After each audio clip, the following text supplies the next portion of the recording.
Right. Hello, ladies and gentlemen. It's One Gamer and this dog here. Right. Final Fantasy VII. I hate what this does with the light, with the bloody strobe effect, but it's quite dark, mate. Right.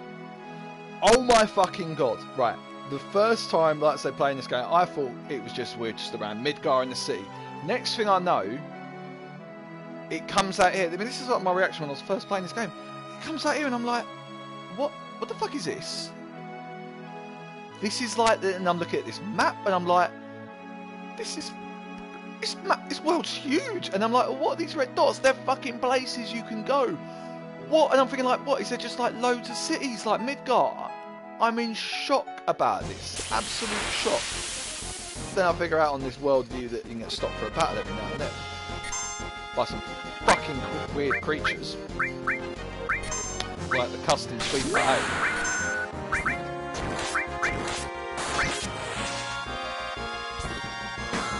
You know, it's a crazy weapon.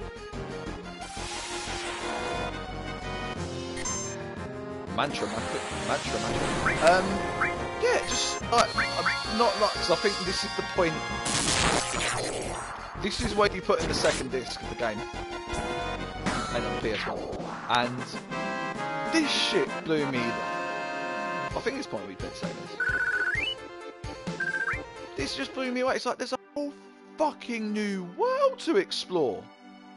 What the? Look at this place, and you can walk around it, and I can explore. Oh my fucking! This shit blew me away. And also as well, this was the bit where I finally actually learned how to use materia, and I was like, there's a new town. There's a whole new town I can check out. This is calm, amazing. Let's carry on this journey. Let's get to the inn and let's just go through round upon round upon round of exposition, because that is what we are about to get here now. It's the whole fucking backstory of everything, and we get to play as Barrett from it. But your party's waiting for you in Singapore. I'm gonna have one of these little random rants talks about this for the moment. I just think this is a great way. This is a great fucking the story structure of this game, I think, is absolutely, it's perfectly constructed.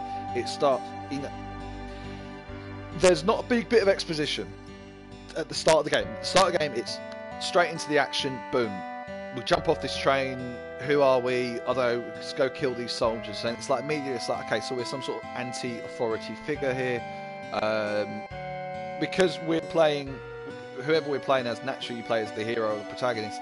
We automatically assume, okay, well, the soldiers are bad guys, so the establishment is evil. And it's like, right, okay, we're part of this resistant group called Avalanche. Great, cool. We go through this whole thing, and as you're going through, you know, the story of the Seven, you know, it's very linear when you're in Midgard. There's only so much you can do. You're on, you know, a straight line. It's dragging you from point. It's going from point A to point B to point C to point D. It wants to take you there, because once you get out of here, you're just completely in this free open world.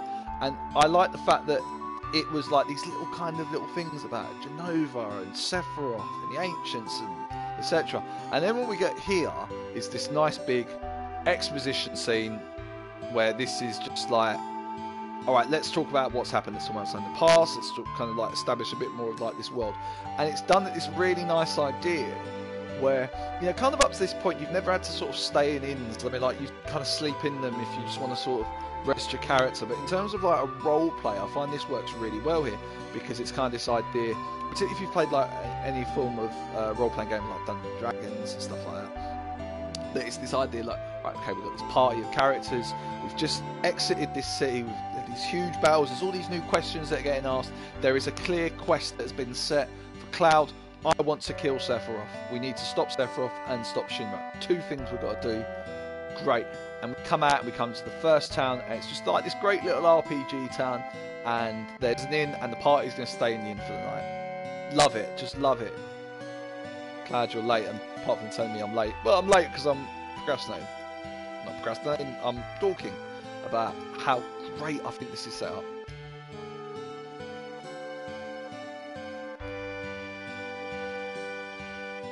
And this is it. It's like, right, Tell us the whole story.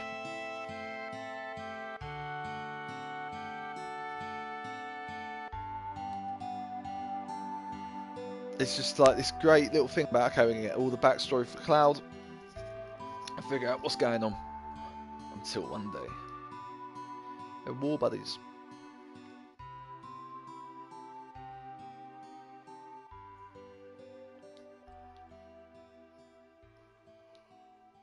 He was 16. Alright, so Cloud's 21. Which is a good age. Sure is raining hard.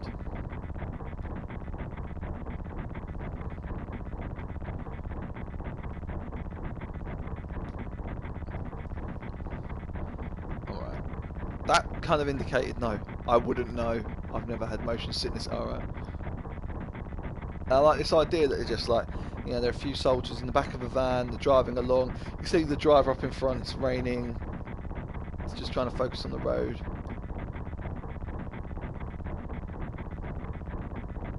Settle down. Get me some new material. And this bit here with Sephiroth is so nicely done.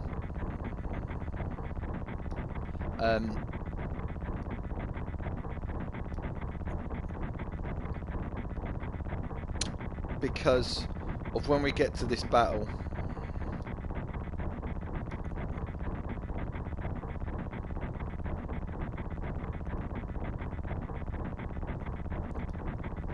and I'm not talking because I was trying to wait until we get to this thing, but they're sort of doing, explaining, you know, what they're doing is why they're going there. It's greatly done. Got to kill some creatures. Make her at to Nibelheim. That's where I'm from. Yep. Hometown. Something hit the truck. That would be our monster. And we have this first battle, and it's us and Sephiroth. It's like, wow, okay. And immediately, I'm just going to pause it for a sec. Immediately, we're like, okay. You look at Cloud's HP and you go, I got 140 HP and 110 MP. What the fuck? Oh well, of course, because it's like prequel, as it were. We're not level up with that. Then you look at Sephiroth and you're like, 3,000. Didn't even know we can get that high. And the thing is that because where you've been grinding up with your characters at this point, I mean, we've been doing it for 6 hours. We're looking at Sephiroth's skill points, his HP and his WMP, and we're going, wow, he's really powerful. And we're not that powerful at the moment, you know. And if you kind of think about what we are, I think we're about 500, maybe 600 HP at the moment. So he's like, you know, 4 times as powerful as us. So it's like, well, it's going to take like 24 hours to even get to his level. But this was 5 years ago, so Sephiroth's probably even more powerful than that now. And it's just like, fuck me, this guy is a god. So it's like, what we're going to do? Oh look, he got damaged, and he didn't even take. He got hit, didn't even take damage, 0 damage, and he just attacked for 3,000 attack. Not even with a materia. 3,000. We'll go do 14. Our little 14 damage. And he goes again. Flamethrower. Nothing. 3,200. He hit this beast. I mean, and this is the other thing. This beast is like more the HP of Sephiroth, and Sephiroth didn't even fucking blink. And yeah, it's right there. It's not just like the thing that I like about this is it's not just going, he's really strong, Sephiroth's really powerful, Sephiroth's a real fucking badass, and all this kind of stuff. No, the game actually just showed us how powerful he is, and because where we've been grinding up at this point, and you know we've been using that battle system, it put him in that battle system and went, this is how powerful he was 5 years ago. Fuck knows what he's going to be like that. Perfectly done, well put together. This game this game just well structures the story. It introduces the characters really well. It provides great backstory for all of them, and you know, you explore them further on as the games go on. We get a little bit of Red's backstory, a bit of Tifa's, and well, I think kind of Tifa and Cloud's backstory kind of begins here. We get a bit into Barrett's backstory as well, and they've all got like these and this is the thing about them as well, is that it's not just, this game is not just Cloud's story. This game is the group of the people we're playing story, and all of the characters are. They're not shallow and they're not artificial. They're not very much surface kind of. I'm trying to say here. They're not cliche. It's not like there's just a generic. It's not like they've gone, right, okay, we need how many characters for a game? Okay, here are the characters, and we're just going to throw over. Just going to put some clothes on them so that, okay, this one is going to be the sort of weak, fragile, yet strong female character with Aries. We're going to put this one to be the weird sort of beast-like animal with Red 13. We're going to put the angry, aggressive, we're going to have like a Barrett kind of, we have an angry, aggressive character like Barrett in it. We're going to have like this strong little feisty female with Tifa, and also to a certain extent with Yuffie as well. And we're gonna have like these. We're gonna have the dark brooding character with Vincent. They actually explain all of the characters' backstory and explain why they are the way that they are and how they come to be this way. And interestingly, you know, the best one of it is with Cloud, because, and you know, all right, fucking spoiler about this game, but if you haven't played, huge spoilers now. So if you're watching this, just fuck off for this video, because this is going to be quite a big spoiler. Is that, you know, the whole thing about Cloud being Zack. If anything, Cloud actually doesn't have a backstory. We think we're learning about Cloud's backstory now, but we're not. We're learning about Zack's, which is a long thing. But it's that Cloud doesn't actually have a backstory. The protagonist of the game that we are playing as, you know, the person whose story we are playing, there is no backstory for them. And you know what as well? It's one of these things where it's, which is quite, just to be clear, this is quite a recurring thing about in some video games about, you know, you don't have the backstory for the character, or what you do have, actually quite a recurring one theme is the kind of like a lot of the mystery games, like the Deja Vu series. I don't know if anyone's ever played the Deja Vu series games. I'm just throwing up these comments I'm getting on YouTube. If anyone's played the Deja Vu series games, it's sort of a typical film noir kind of game, film noir point and click adventure game. You know, you wake up, you don't know who you are, you're struggling from amnesia, blah blah blah blah blah. You know, a lot of games sort of use that. A lot of games use that that narrative device to allow the I mean, not only games but films and books as well, but yeah, mainly with games because you kind of interact it anyway. They use that narrative device so that you can I want to say emphasize, and emphasize isn't the fucking word, but relate to the character, so you can relate to them and their experiences, and you can grow with them as they kind of grow. This game does it completely different. This game's like, here is Cloud, he's an ex-soldier, he has a whole backstory, and then the game goes, yeah, but that's not his backstory. In fact, to a certain extent, this guy has no backstory. And in fact, his backstory is his actual backstory is one of the most boring out of a lot of them. But yeah, that's it. Sorry, it was a bit of a rant. But let's go through the backstory as we learned about, you know, we just learned about Sephiroth and Genova, everything else. About how Sephiroth came to be as we enter the town of Nibelheim. For those of you who have played this game before, you know the importance of one of these two soldiers here. I want to say it's this one. You want to do what we always do? Shall we practice? Oh, you mean practice my pose? Always have to worry about what others think. How'd it go? It was like this. Good job. I read it. Or is it this one? I think it's the one on the left.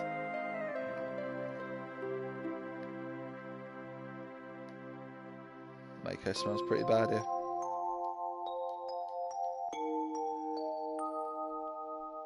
Yo, wait a minute. I like this idea that, you know, it's Cloud memory and Barrett's interfering. Name of Sephiroth's mother's Jehovah? Yeah.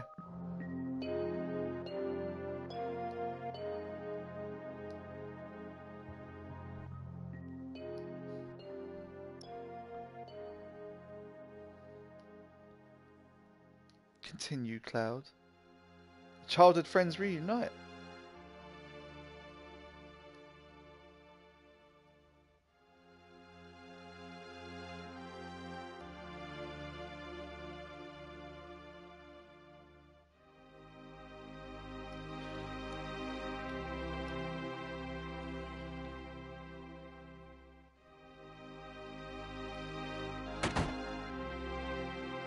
And as well, Sephiroth. Look at this Adonis of the gods.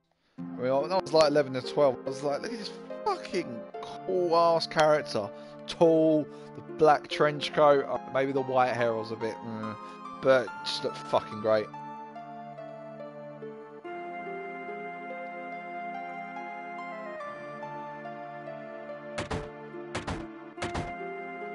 I may visit my family friends.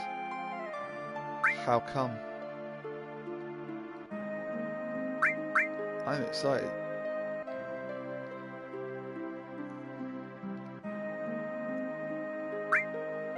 Take my picture.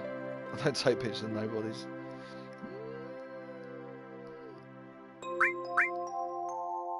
Fathead. Hey, this guy's a real... Are you Cloud?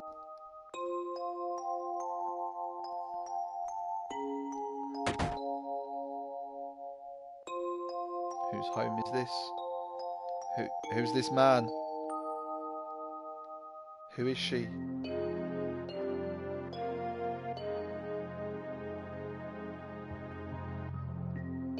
Shinra? Shinra. Soldier. Satsa.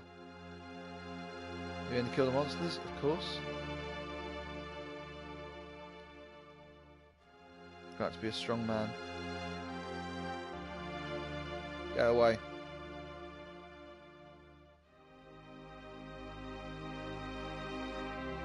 There's a chest there and I can't get to it.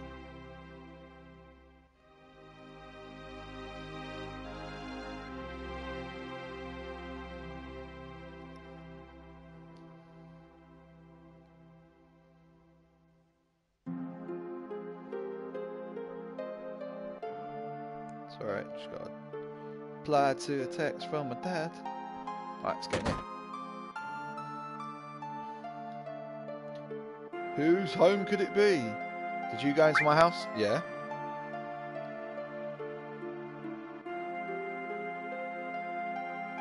I raided your house.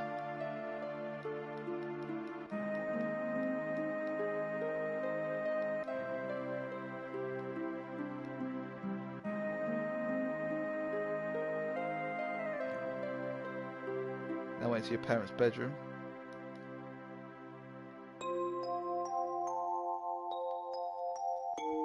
Cloud, did you go to my room? Yeah. Orthopedic underwear. This is true.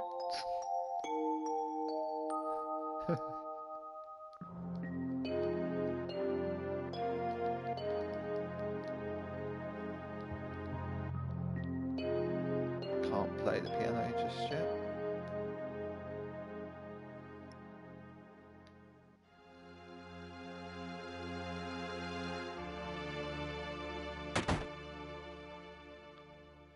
And then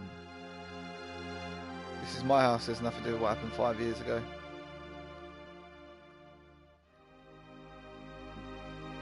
I want to talk about.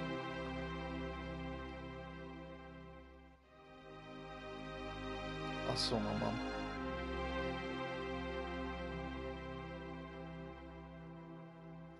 Aww.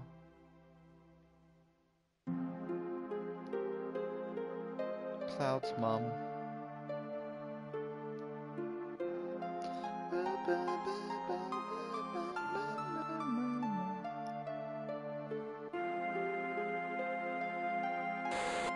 Oh, flashbacks.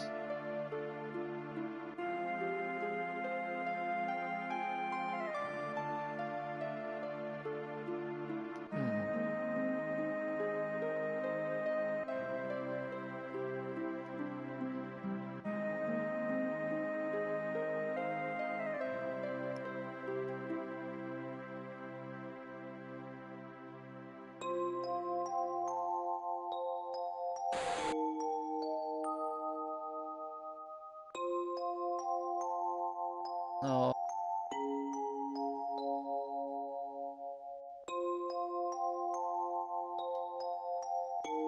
Not really.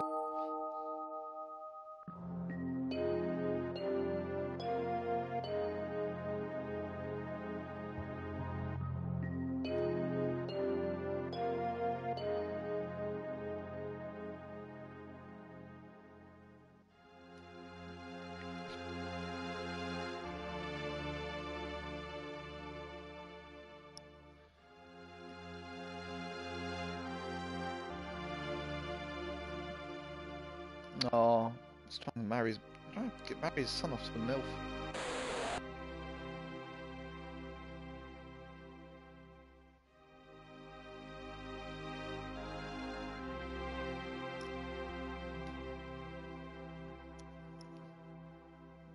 Poor Cloud.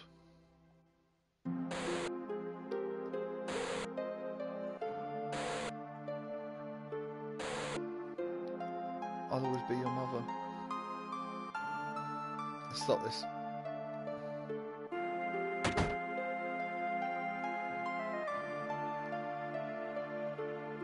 You look familiar.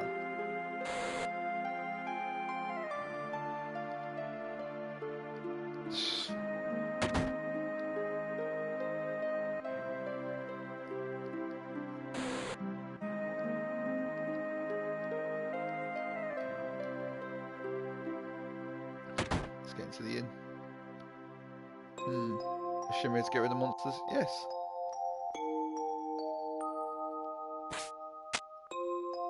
Dangan.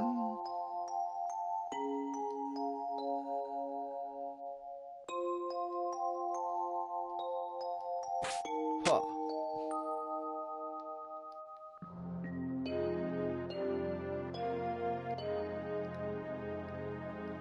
Hey. Jeez. How's the town?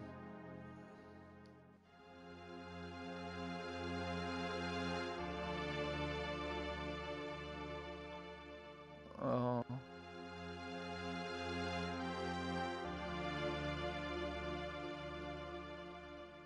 Why was I near Britain? Why not I stay with my mum's?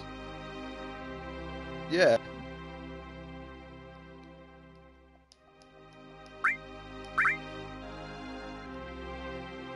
No. Probably not.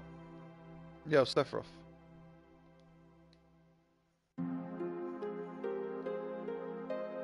A short one bed.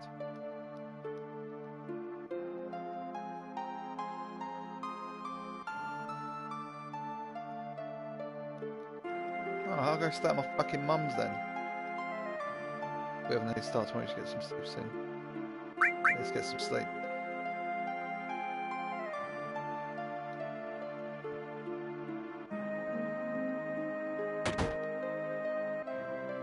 I woke up late.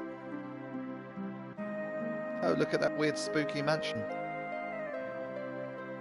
Once Guard gets here, we're heading out. Guard? Guide.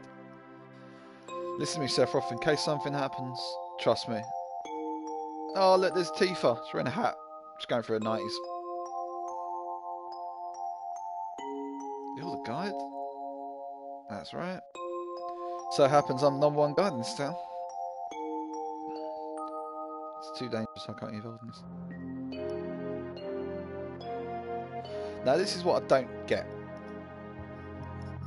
Is...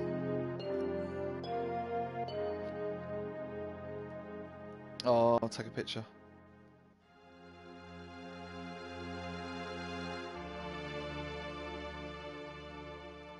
Yeah, this takes the photo.